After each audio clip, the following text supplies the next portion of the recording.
Guys, ito na yung puso guys. Ayan na. Luto na guys. Tsaka may ketchup tayo dito guys. Oh. Masarap to guys.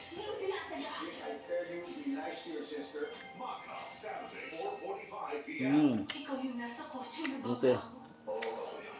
Okay to.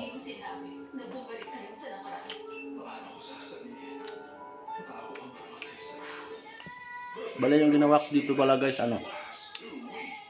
Lagyan ko siya guys ng ano. Itlog tsaka harina guys. Tapos tinimplahan ko guys. Yun lang ginawa ko guys. May pang ano ka, parang pang snack ka. O di kaya, pwede mo siyang ulawin. Kasi puso siya ng saging eh. Gulay. Ganun lang kadali gawin guys.